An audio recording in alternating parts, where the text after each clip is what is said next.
cohogging for the last week. I don't know if it's been opened or not. UTRA is the Undergraduate Teaching and Research Award, and it gives the opportunity for undergrads to stay on campus and do research with a professor. I was looking at summer opportunities, and I knew UTRAs were on the table, and I knew that it could become a thesis perhaps. I don't know what it is. And I wanted to see how I could get involved.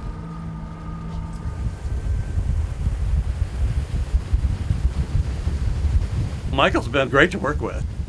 He's very, very focused. He's extremely reliable. So it's been a very good working relationship, both in the field, in terms of collecting the data, but also, in terms of the different nuances and processing it. The UTRA program in general has been a great benefit for us in many ways because we're able to get our students involved in the real field collection. Again, the hands-on experience there's no substitute for it, especially when you start thinking about how are you going to interpret the data. You kind of understand now where some of the problems may or may not be.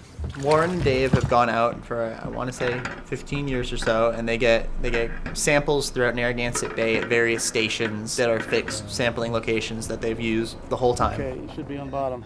Chlorophyll just gives us a pretty good indication of overall productivity of the bay.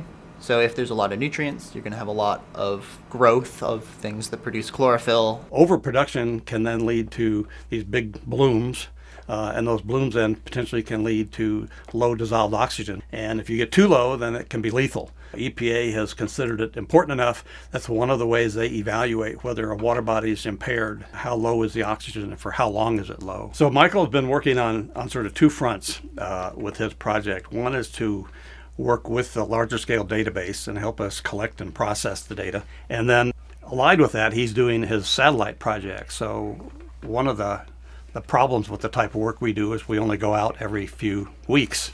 And you'd like to have a process that could monitor the bay more continuously. And satellites are one potential possibility.